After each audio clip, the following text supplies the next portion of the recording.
Harka fuuni hordoftoota keenyaa nageenyi keenya bakka jirtanitti qabu jechaa odeeffannoo Waayitaawoo Sadaasaa 6 bara 2025 fi qindeeffannee isinitti himna. Dursa oduu ijoo qondaalonni bilxiginnaa rifaatuu guddaa keessa jiru jedhame. Oromoon weerara daangaa isaa irratti geggeeffamaa jiru tokkummaan jabaatee akka qolatu waamichi taasifame. Kaaba Itoophiyaatti waraanni dhohuun dhaga'ame. Gabaasaleen akka ifoomsanitti yoo ta'e gariin TPLF haleellaa jabaa daangaa Affaar keessatti raawwataa jira. Dargaggoonni Itoophiyaa 30,000 daangaa Yemenitti argamuun addunyaa rifachiise. Namni daa'imaa ganna 3 irratti yakka gudeeddii raawwatee hidhaa waggaa 17 adabamuun dhaga'ame. Kiristaanoo Roonaaldoo'n Doonaald Tiraamp nama siyaasaa cimaadha jechuun jaje. Chaayinaan namoota Maayinaamaaritti nama ukkaamsanii hanna hojjechiisan 5tti murtii du'aa murteessitee jedhame. Warri toora YouTube channel kanaaf haaraa subscribe, like, share gochuudhaan nu cinaa dhaabbadhaa jechaan gara bal'ina oduutti isin dabarsa. Qondaalonni bilxiginnaa rifaatuu guddaa keessa jiru jedhame. Qondaalonni bilxiginnaa rifaatuu guddaa keessa seenan tibba darbee paarlaamaa irratti Abiyyi Ahmad sagaleen dhokaasaa hin jiru jechuun waraanni hin jiru jechuu miti jedhanii kan turan yoo ta'u, amma ammoo ittuu naasuu keessaa seenuun magaalaa Finfinneetti kaameraawwan bakkoota garaa garaatti hidhaa jiraachuun ifoome. Akka gabaasni arganne ifoomsutti yoo ta'e yaaddoo fi sodaa irraa kan ka'e bilxiginnaan baatii adoolessaa hanga fulbaanaa gara dhumaatti yoo xiqqaate kaameraawwan hordoffii nageenyaaf oolan 1,500 kutaalee magaalaa Finfinnee 11 keessatti hidheera. Xiinxaltoonni siyaasaa fi aktivistoonni irra deddeebiidhaan dubbachaa kan turan waa'ee hirriba dhabuu muummicha ministeeraa Abiyyi Ahmad ture. Kunis sodaa nageenyaa irraa kan ka'e haala kan gachiisuu fi boqochuu dadhabeera jedhame. Xiinxalaa isaanii kana dhugaa kan taasise ammoo tibbaa darbee osoo paarlaamaa irratti haasaa taasisuu gidduudhaan qorichaan liqimsuu isaati. Odeessaaleen amma bahaa jiran akka mirkaneessanitti yoo ta'e ammoo muummichi ministeeraa kun yaaddoo nageenyaa qaban irraa ka'uun magaalaa Finfinneetti sakattii cimaa fi kaameraa hiisisaa jiru jedhame. Oromoon weerara daangaa isaa irratti geggeeffamaa jiru tokkummaan jabaatee akka qolatu waamichi taasifame. Uummanni Oromoo tuttuqqaa naannawaa daangaa fi weerara bal'ifannaa lafaa hidhattoota naannolee ollaatti bobba'aniin taasifamaa jiru jabaatee qolachuu akka qabu kutaaleen hawaasaa garaa garaa naannoo Oromiyaa himaniiru. Namoonni yaada kennan qaamni lafaa Oromoo irratti weerara adeemsisu qaama egeree uummata dhabamsiisuuf qeenu dhaaluuf akeeka qabudha jedhan. Qaamolee akka kanaaf uummanni Oromoo araarama hin qabu kan jedhan warri yaada kennan qeenu saamaa lafaa fi daangaa abboonni keenya wareegama kafalanii dhaalchisan gadhiisuuf hin taatu jedhan. Osoo iji keenya arguu daangaan Oromiyaa Mooyyaalee ka'ee haga Mi'eessoo humnoota naannoo Somaaleetiin sarbamee lafti bal'aan weeraramee akkasuma Wallagga Bahaa hanga Shawaa Bahaatti humnoota babal'ifannaa lafaa fi naannoo Amaaraatii bobba'anii lafti bal'aan weeraramuu Oromoo marti hubachuu qaba jedhaniiru. Adeemsi kun aggaammii egeree Oromoo fi Oromiyaa irratti aggaame ta'uu eeranii Oromoon bakka jiru waltumsee daangaa isaa gamaa gamanaa sabamaa jiru kabachiisuu akka qabu hubachiisaniiru.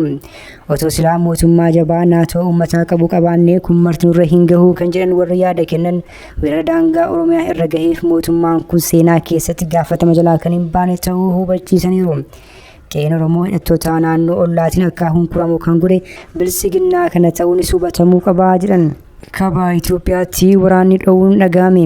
Gabaasaaleen bahaa jiran akka ifoomsanitti yoo ta'e gareen TPLF haleellaa daangaa naannoo Affaar keessatti raawwateen gandoota naannichaa 6 to'annaa isaa jala oolfateera. Biiroon Kominikeeshinii naannoo Affaar ibsa roobii kaleessaa galgala baaseen gujiilee yookiin gareen balleessaa isaa irraa hin baranne gareen TPLF har'a daangaa naannoo Affaaritti humnaan seenuun namoota nagaa irratti haleellaa meeshaa waraanaa jabaa akka moortarii fi Zu-23 raawwateera jedhe.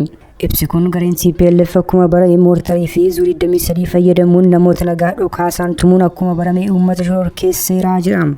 Guyyaa kaleessaa Sadaasa 5 bara 2025 halkan keessaa gara sa'aatii 1 keessaa haleellaan kun raawwachuu biiroon Kominikeeshinii kun ifoomse.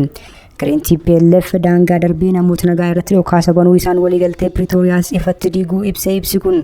Gareen TPLF dubbii barbaadu kun yeroo daangaa seenan jaaroleen Affaar nagaa barbaadan adaraa deebi'aa jiranii qatanis didanii darbuun hillecha raawwataniiru jedhe. Mootummaan naannoo Affaar gareen TPLF haleellaa raawwatee gocha isaa kanarraa hin deebi'u taanaan tarkaanfii akka fudhatu akeekkachiise. Gareen gocha isaa kaleessaa irraa hin baranne kun gocha isaa kanarraa of hin qusatu taanaan mootummaan naannoo Affaar nageenya uummata isaa fi daangaa isaa humna naannichaa alaa kamirrayyuu tiksuuf tarkaanfii kan fudhatu ta'a jedhe. Mootummaan yeroo fi naannoo Tigraayis ta'ee paartiin TPLF waa'ee haleellaa kanaa ilaalchisee haga oduun kun qindaa'etti garuu waan jiran hin qaban. Dargaggoonni Itoophiyaa kuma 30 daangaa Yemenitti argamuun addunyaa rifachiise. Dargaggoonni Itoophiyaa waraana saamicha ajjeechaa fi raraa sirna bilisiginnaa dheessuun biyyaa baqachuu erga eegalanii kan bubbule ta'us dargaggoonni biyyattii kumni 30 daangaa ofii fi waraana waliin raafamaa jirtu Yemenitti argamuun ammoo addunyaa rifachiiseera. Dargaggoonni abdiin biyyaa silaa biyya isaanii keessatti baratanii hojjetanii maatii fi biyya isaanii wabiitaan amma garuu haalli mijataa waan dhibeef gammoojjii biyya ormaa keessa jooraa jiru jedhame. Dargaggoonni lakkoofsi isaanii kuma 30 ol akka ta'e himamu Yemenitti argamu suuraan lakkoofsa isaanii fi haala isaanii agarsiisu miidiyaa hawaasaa irratti qoodamaa jira. Yuunivarsiitii fi kolleejjii hin ijaaruu jechuun dargaggoota dirqiidhaan qabuun gara waraana kaayyoo hin qabneetti kan ergu bilisiginnaan lubbuu dargaggootaa akka baalaatti harcaasaa jira. Kanarraa hafan ammoo biyyaa dheessuu filannoo taasifatanii jiru jedhame. Namni daa'ima gannaa 3 irratti yakka gudeeddii raawwatee hidhaa waggaa 17 adabame. Godina Walaayittaa bulchiinsa magaalaa Sooddoo gandaa Geeraaraatti jiraataa mandara Qoontoo kan ta'an obbo Teediroos Yaaqoob fulbaana bara 2018 lakkoofsa Itoophiyaatti daa'ima ganna 3 wayita haati ishee gabaa deemtu gudeeduu qorataan yakkaa waajjira poolisii magaalaa Sooddoo Koomaandar Abtaamuu Asaffaa himaniiru. Poolisiinis kana bu'uura godhachuun odeeffannoo dafee walitti qabuun abbaa alangaaf dhiyeessee himanni banamuu hima qondaalli poolisii kun. Abbaa alangaas adeemsa guutamuu qabu mara hordofuun mana murtii jalqabaa Sooddootti himata kana banuu eeran. Manni murtiis daa'ima of ittisuu hin dandeenyee fi eegumsi maluuf irratti yakka ciigaa raawwachuusaa ragaa mana yaalaa fi namaatiin mirkaneeffachuun yakkichi raawwatamuu mirkaneesse. Manni murtichaa dhaddachaa guyyaa kaleessaa ooleen namni yakkichi raawwate obbo Teediroos guyyaa to'annaa jala oolee kaasee kan lakkaa'amu adabbii hidhaa waggaa 17 itti murteessuu Koomaandar Abtaamuu Asaffaa himaniiru. Kiristaanoo Roonaaldoo'n Doonaald Tiraamp nama siyaasaa cimaadha jechuun jaje. Kiristaanoo Roonaaldoo'n tibbanaa sagantaa gaazexeessaa Piirs Moorgaan dubbate. Chaayinaan namoota Maayinaamaaritti nama ukkaamsanii hanna hojjechiisan 5tti murtii du'aa murteessite. Namoonni kun irra caalaan isaanii maatii tokkoo fi hiriyoota 21 ta'an yoo ta'an lammiilee Itoophiyaa dabalatee kan biyyoota adda addaa irra caalaan isaanii lammiilee Chaayinaa ta'an kaampiitti walitti qabuun hojii hanna intarneetii akka hojjetan dirqamsiisaa turan. Kanaanis yakka hanna ajjeechaa miidhaa geessisuu gudeeddii fi yakkoota birootiin himatamanii yakkamaa ta'uun isaanii mirkanaa'uu miidiyaaleen mootummaa Chaayinaa kan gabaasan. Maatiin kun bara 2000 irraa eegalee yakka irratti bobba'aa turan. Keessumaa naannoo Laawuyaang jedhamu naannawaa hiyyeeyyii Maayinaamaar kaampii hanna intarneetii 41 banuun gara giddugala qumaaraa fi daldala saalquunnamtii guddaatti jiran. Namoota kana keessaa 5 murtee du'aa 5 ammoo umurii guutuu akkasumas 9 ammoo hidhaa waggaa 3 haga waggaa 20tti akka adabamtu itti murtaa'e.